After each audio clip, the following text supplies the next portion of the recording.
വിവാദമായ ഫോൺ സംഭാഷണത്തിൽ പാലോട് രവിക്കെതിരെ നടപടിക്കൊരുങ്ങുകയാണ് KPCC. ഉചിതമായ നടപടി ഉണ്ടാകുമെന്നാണ് അധ്യക്ഷൻ സണ്ണി ജോസഫ് പറഞ്ഞത്. AICC KPCCയോട് വിഷയത്തിൽ വിശദീകരണം തേടിയിട്ടുണ്ടെന്നും സണ്ണി ജോസഫ് പറഞ്ഞു. അദ്ദേഹത്തിന്റെ വാക്കുകൾ കേൾക്കാൻ മതി.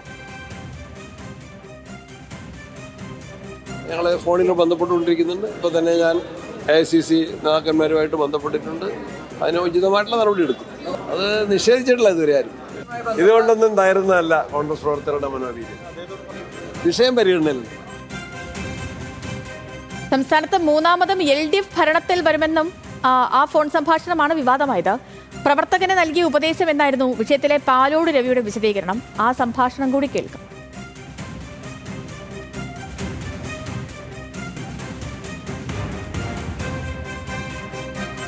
നീ നോക്കിക്കോ, 60 അസംബ്ലി നിയോജക മണ്ഡലത്തിൽ BJP എന്ത് ചെയ്യാൻ പോകുന്നെന്ന്.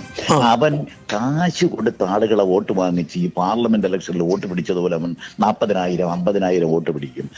കോൺഗ്രസ് പാർട്ടി 3ാം സ്ഥാനത്ത് ഉച്ചുകുത്തി കേക്ക് മാർക്സിസ്റ്റ് പാർട്ടി ഭരണം തുടരുകയും ചെയ്യും. ഇതാണ് കേരളത്തിൽ സംഭവിക്കാൻ പോകും. അതോട് ഈ പാർട്ടിയുടെ അതോ ഗതിയായിരിക്കും. ഇതിനകത്ത് മുസ്ലിം കമ്മ്യൂണിറ്റിയിലുള്ളവർ അവർ വേറെ കുറെ പാർട്ടിയിലും കുറെ കമ്മ്യൂണിസ്റ്റ് പാർട്ടിയിലും പോകും. കോൺഗ്രസിനുണ്ടെന്ന് പറയുന്ന കുറെ ആളുകൾ BJPയിലും മറ്റേതെങ്കിലും പാർട്ടികളിലേക്ക് പോകും.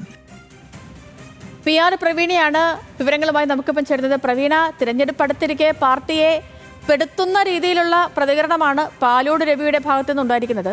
ഇപ്പോൾ ഇതിൽ KPCCയുടെ നീക്കം എങ്ങനെയാണ്? തിരുവനന്തപുരം DCC അധ്യക്ഷൻ കൂടിയാണ്. പ്രവർത്തകരുടെ പ്രതികരണം എങ്ങനെയാണ് ഈ വിഷയത്തിൽ? പ്രവർത്തകരും നേതാക്കളും ഒന്നടങ്കം പാലോട് രവിക്കെതിരെ അണിനിരക്കുന്ന സന്ദർഭമുണ്ടായി.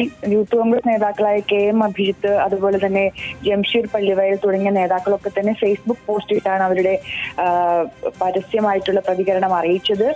എടുക്കാച്ചരക്കെന്നുള്ളത് കണ്ണാടിയിൽ നോക്കി പറയണമെന്നായിരുന്നു KM അഭിജിത്തിന്റെ പ്രതികരണം. ഇങ്ങനെ ഓരോ നേതാക്കളും ഓരോ വശത്തു നിന്നും അദ്ദേഹത്തിനെതിരെ പ്രതികരണങ്ങൾ നടത്തുന്നുണ്ട്. ഇതിനിടയിലാണ് AICC റിപ്പോർട്ട് ആവശ്യപ്പെട്ടത്. KPCC അധ്യക്ഷനോട് റിപ്പോർട്ട് നൽകാനാണ് ഇപ്പോൾ ആവശ്യപ്പെട്ടത്. AICC നൽകുന്ന KPCC നൽകുന്ന റിപ്പോർട്ടിന്റെ അടിസ്ഥാനത്തിലാകും തുടർ നടപടി. എന്തായാലും ഓഗസ്റ്റ് ആദ്യവാരത്തോടെ തന്നെ തിരുവനന്തപുരം ഉൾപ്പെടെയുള്ള DCCകളുടെ അധ്യക്ഷന്മാരെ മാറ്റാനുള്ള തീരുമാനത്തിലേക്ക് നീങ്ങുകയായിരുന്നു. അതൊരു പക്ഷേ ഇനി വേഗത്തിലാകുമോ എന്നുള്ളതാണ് ഇന്ന് രാത്രിയോടെ അറിയാൻ കഴിയുക. ശരി പ്രവീണ, PR പ്രവീണയാണ് വിവരങ്ങൾ നൽകിയത് തിരുവനന്തപുരത്ത്.